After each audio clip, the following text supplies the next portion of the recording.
नमस्कार। प्रेम की बात आपके साथ में आप सभी का एक बार फिर से स्वागत है। आज इस देश के लोकसभा में opposition of leader Rahul Gandhi हैं और आपने देखा होगा कि राहुल गांधी 2024 का जब लोकसभा चुनाव हुआ, उन्होंने कई सारे नैरेटिव्स को बनाया और उसके बीच उन्हें जनता तक भी ले गए और कहीं ना कहीं कुछ हद तक उसमें उन्हें कामयाबी भी मिली। लेकिन इतना करने के बावजूद वो सत्ता में नहीं आ पाए, तो एक कसक उनके मन में रह गई कि अरे यार, इतना प्रयास तो किया लेकिन सत्ता नहीं मिल पाया। और उसमें एक चीज़ ये हुआ कि उत्तर प्रदेश में जो पिछले चुनाव में 2014 या 19 की बात करें तो भाजपा जहां भारी बहुमत से अपने सहयोगियों के साथ सीट जीतने में कामयाब हुई थी, वहीं 2024 में उसे उसके अनुपात में सफलता नहीं मिली और उसकी सीटें गिर गई। अगर वही परिणाम होते तो भाजपा अपने दम पे बहुमत में होती। सत्ता में तो खैर है ही, लेकिन बहुमत भी भाजपा को मिल जाता। यहाँ से उस नैरेटिव को एक बल और मिला कि ये सरकार 2 महीने, 4 महीने, 6 महीने में गिर जाएगी। और उसके आधार पे इन्होंने जो अपना प्रोपेगेंडा जो सेट किया वो लगातार जारी है। और साथ ही साथ इसमें जितने भी उनके सहयोगी दल हैं वो भी कांग्रेस के साथ कदम ताल मिलाकर चलने में कोई कमी नहीं रख रहे। ये तो पक्ष विपक्ष, सत्ता मिलना और न मिलना, ये तो अलग बात है, ये हर देश में होता है। लेकिन आज बात हम दूसरी करने वाले हैं। जिस प्रकार से पिछले 10 सालों में राहुल गांधी को अगर आप अच्छे से देख रहे होंगे और अभी की जो वर्तमान स्थिति है, इसमें भी अगर आप देखें, अभी तो ऐसा लगता है जैसे कि कांग्रेस सत्ता में ही है। उसी के हिसाब से राहुल गांधी का बॉडी लैंग्वेज, बात, इस बार और एलओपी का पद भी ले लिया है। लेकिन आपने संसद में भी देखा होगा कि उनकी कार्य प्रणाली में कोई चेंजेस नहीं आया है। और जो बात निशिकांत दुबे जी ने संसद में बोला, अनुराग ठाकुर ने बोला, मैं भी कहीं हद तक उस बात से सहमत हूं। क्योंकि और ये रियलिटी भी है कि अगर इन्हें अपने से बोलने के लिए कहा जाए तो ये 2-4 लाइन भी बोल नहीं पाएंगे। इस देश में उनकी पैदाइश है, इस देश में रहते हैं, यहाँ की भाषा, कल्चर, संस्कृति ये कितना एडॉप्ट किए हैं, ये किसी को बताने की आवश्यकता नहीं। लेकिन मेन मुद्दा यह है कि जिस प्रकार से राहुल गांधी पिछले 10 सालों से काम कर रहे हैं और उनकी कार्य प्रणाली जो है, उसे देखकर यही लगता है कि जो विदेशी ताकतें भारत को नुकसान पहुंचाना चाहती है, वैसे किसी भी चीज़ को अगर आप उठाकर देखेंगे तो उसमें राहुल गांधी का नाम सामने आ जाता है। क्या राहुल गांधी इसमें वाकई में शामिल है? क्या उनकी मानसिकता ये है? क्या मोदी विरोध के लिए वो देश को, यहाँ की अर्थव्यवस्था को किस ओर ढकेलना चाहते हैं? इसका भी जवाब कांग्रेस पार्टी और राहुल गांधी को देना चाहिए। किस प्रकार से कांग्रेस और राहुल गांधी सेलेक्टिव राजनीति करते हैं और किस प्रकार से इस देश की मीडिया जो कांग्रेस समर्थित है, आप ट्विटर खोल के देखिए, एक्स पे लगातार मैसेज भरे पड़े रहते हैं। ऐसे लगता है लिखते हैं जैसे कि उनके चरणों में पड़े हुए। मतलब जो, अगर आप बात करें 2024 के चुनाव में संविधान की बात की हो, आरक्षण की बात की हो, 8,500 रुपये महीने की बात की हो, ये सारा फेक नैरेटिव उन्होंने ज़बरदस्त तरीके से फैलाया। हाँ, ये बात भी आप इनकार नहीं कर सकते कि भाजपा इस नैरेटिव को काटने में असमर्थ रही। अभी ताज़ा उदाहरण है हिंडनबर्ग की एक जो रिसर्च है, उसकी जो रिपोर्ट आई, आपने देखा होगा, उसके चलते माहौल पूरा गर्म हो गया। पूरा विपक्ष फिर हाँ हाँ हाँ हाँ करने के लिए चालू हो गया। ऐसा ही एक रिपोर्ट चुनाव के पहले आया था और कोर्ट में करीब करीब 21 याचिकाएं दायर हुई थी, जिसमें जांच से लेकर सारी प्रक्रियाओं से गुजरने के बाद सुप्रीम कोर्ट ने इसको खारिज कर दिया था। ये सीधे सीधे अडानी समूह से जुड़ा हुआ मामला था और आपने देखा होगा कि लगातार अडानी अंबानी की बात राहुल गांधी ने अपने हर रैली हो, कहीं भी हो, ये लगातार करते रहे। और चूंकि इसमें अडानी का नाम जुड़ा तो उसको आसानी से नरेंद्र मोदी के साथ जोड़ना आसान हो जाता है और यही काम उन्होंने किया। इस बार संसद सत्र खत्म होने के बाद हिंडनबर्ग ने फिर एक रिपोर्ट डाली और इस बार उन्होंने क्या किया कि सेबी की जो चीफ है उनके ऊपर आरोप लगा दिया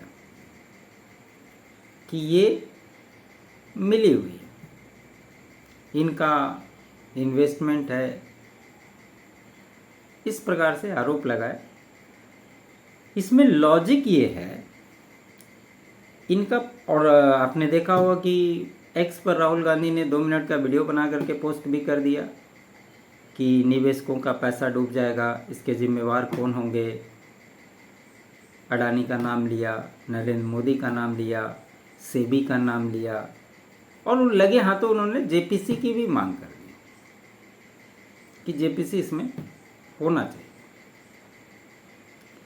लेकिन जो पिछले बार रिपोर्ट आए थे उसको सुप्रीम कोर्ट ने एक सिरे से खारिज कर दिया था। बोला था ये आरोप बेबुनियाद है और ये हिंडनबर्ग का काम ही है। और जितने भी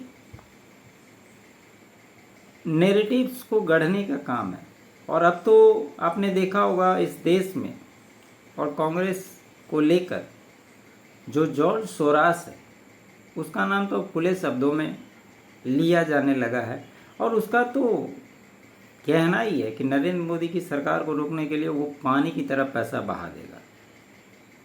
तो एजेंडा तो समझ में आता है, लेकिन मेरा बस इतना ही कहना है कि मैं किसी पे आरोप नहीं लगा रहा, लेकिन उनके द्वारा किए गए कृत्य उसी ओर इशारा करते हैं।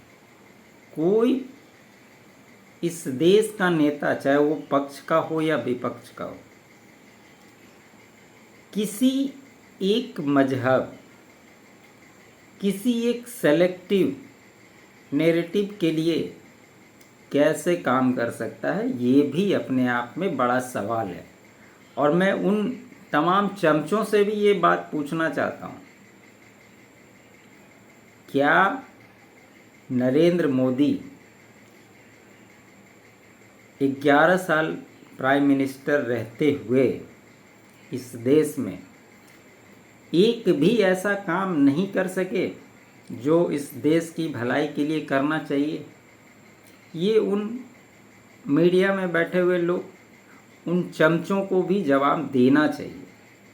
बड़े बड़े वीडियो बनाते हैं, लेकिन कभी भी वो सरकार के पक्ष में उन्होंने कुछ अच्छा किया ऐसा कभी नहीं बोलते, या कभी आपने सुना नहीं होगा। और पीछे जाते हैं, आपने देखा होगा कि जब कांग्रेस की सरकार थी 2004 से 2014 तक, उस समय सेना को, एयरफोर्स को विमानों की बहुत आवश्यकता थी। लेकिन जो भी कांग्रेस शासित शासन काल में जो भी डील होती थी, उसमें ये देखा जाता था कि मोटा मुनाफा, मोटा कमीशन कौन दे रहा है, उन्हें क्वालिटी, किस तरह की बेहतर चीज़ें कैसे मिले, उस पर उसका फोकस नहीं था। उसका फोकस था कमीशन मोटा कौन देगा, खरीदेगा। और इसी चलते कई सौदों पर बात हुई, लेकिन वो हो नहीं पाया।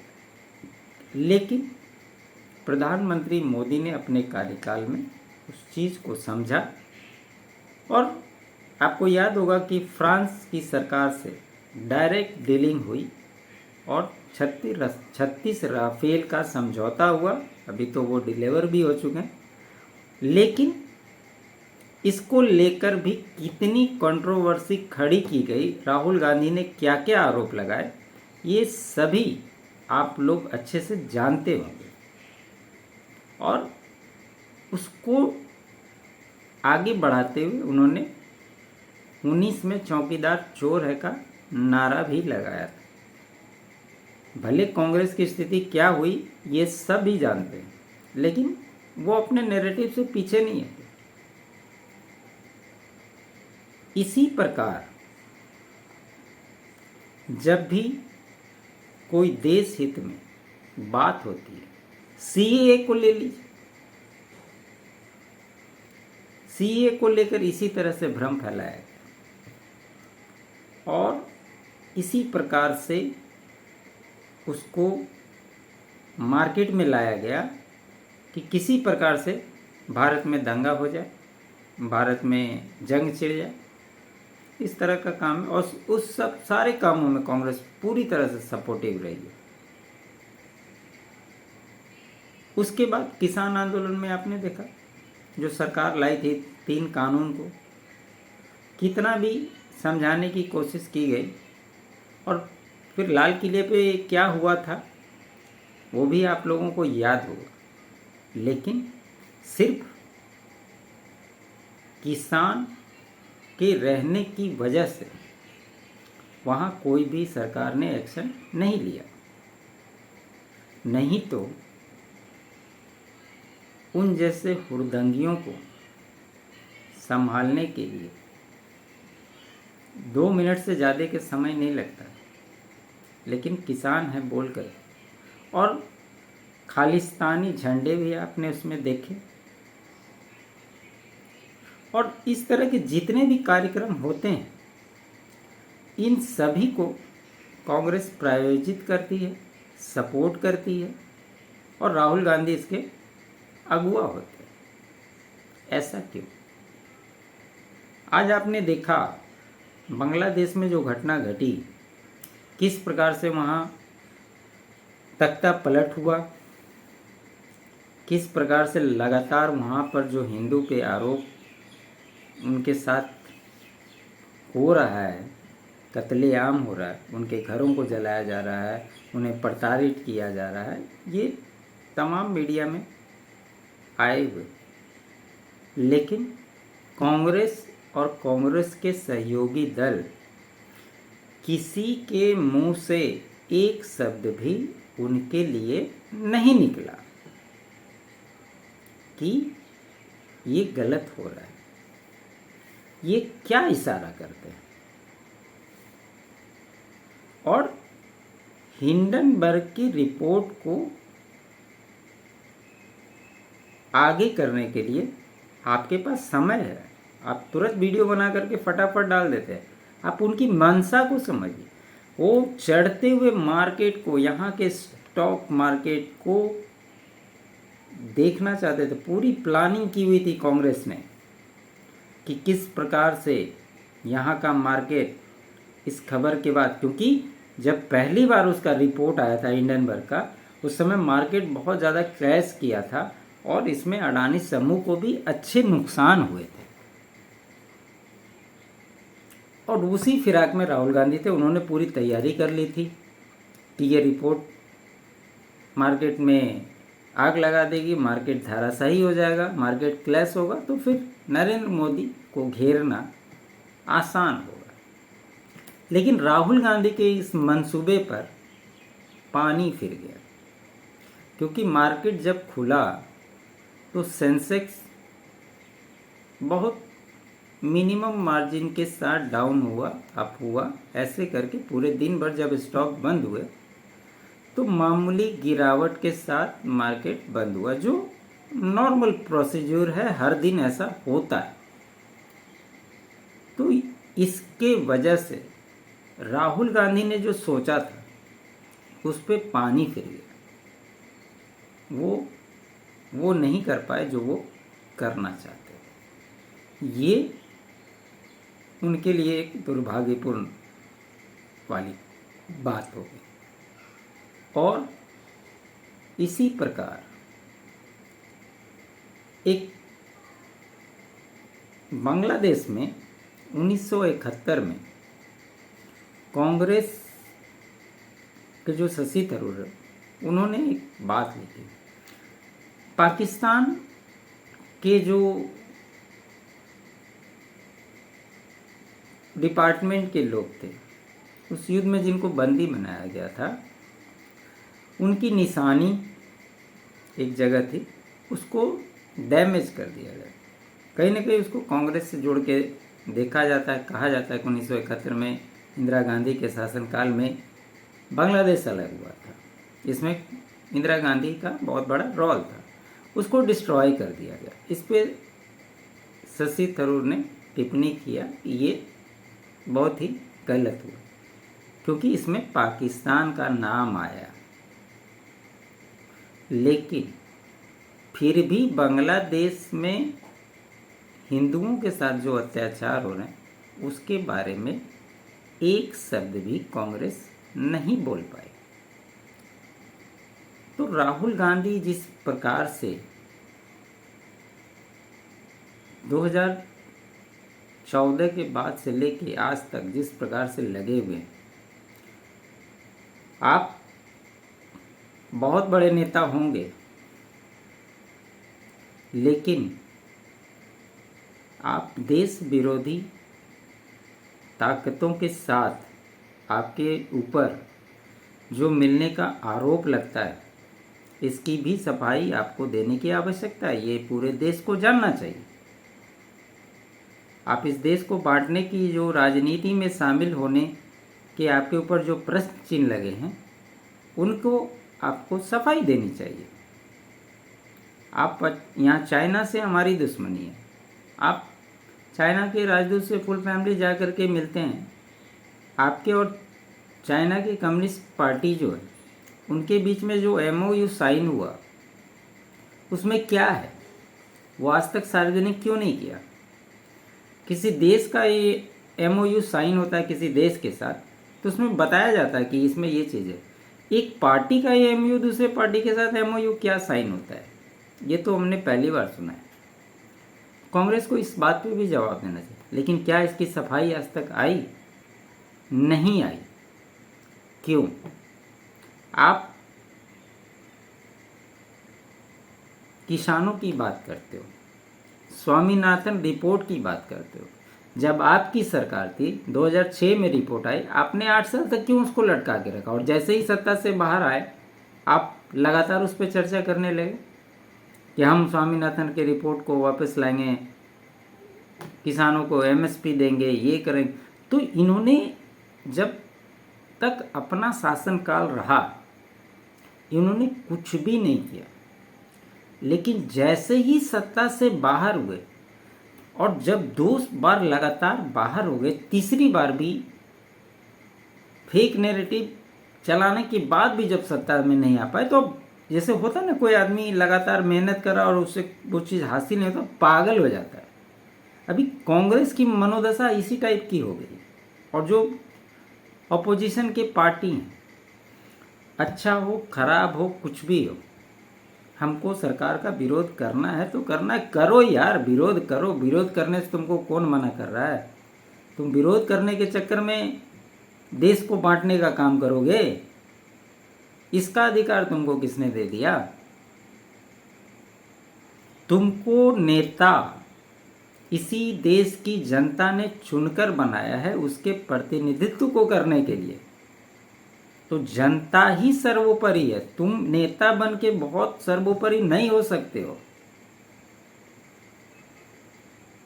इस बात का भी ध्यान रखना चाहिए। और इस तरह की बातें लगातार अगर आप सिलसिलेवार ढंग से आप देखेंगे और इन घटनाओं को जब आपस में आप जोड़ेंगे तो हर घटना के पीछे आपको राहुल गांधी खड़े नजर आएंगे। ये क्या दर्शाता है? आज मैं पूछना चाहता हूँ कि आपकी मंशा क्या है, कांग्रेस पार्टी की मंशा क्या है, उनके साथ खड़ी हुई उन तमाम दलों की मंशा क्या है, वो इस देश को बताना चाहिए। और आप पे जो आरोप लगे, अभी बांग्लादेश में जो खालिदा जिया के बेटे के साथ लंदन में मुलाकात का जो आरोप लगा, इस पर मैंने वीडियो भी बनाया। आज तक इस पे कोई भी खंडन क्यों नहीं आया कांग्रेस का, राहुल गांधी का? इस पे भी कांग्रेस को सफाई देना चाहिए। ये बांग्लादेश के ही एक पत्रकार ने ये आरोप लगाया और ये बहुत बड़ा आरोप है कि इसमें कहीं ना कहीं सीधे सीधी राहुल गांधी के ऊपर बहुत बड़े आरोप लगते हैं। कैसे राहुल गांधी इस चीज़ को लेकर चुप है, ये अपने आप में बड़ा सवाल है। मैं ये नहीं कहता हूँ कि वो उनसे मिले हुए होंगे या उन्होंने उसकी परमिशन दी होगी या जो भी चीज़ होगी, वो तो इस देश की एजेंसियां हैं, वो पता करेंगी और सच्चाई तो आज न कल बाहर आ ही जाएगी। लेकिन उस पत्रकार के दावे में अगर सच्चाई है या वो गलत बयानी कर रहा है तो कांग्रेस पार्टी इसकी सफाई आज तक क्यों नहीं दे पाई? यह भी अपने आप में बहुत बड़ा सवाल है। उम्मीद करता हूँ आप सभी को ये विश्लेषण अच्छा लगा हो। अच्छा लगा हो तो लाइक कीजिएगा, शेयर कीजिएगा और चैनल को सब्सक्राइब नहीं किया है तो सब्सक्राइब ज़रूर कर लीजिएगा। आप लोग अगर सपोर्ट करना चाहें तो डिटेल डिस्क्रिप्शन और स्क्रीन पे भी दिए हुए, उसके माध्यम से भी आप सपोर्ट कर सकते हैं। आप सभी का बहुत बहुत धन्यवाद।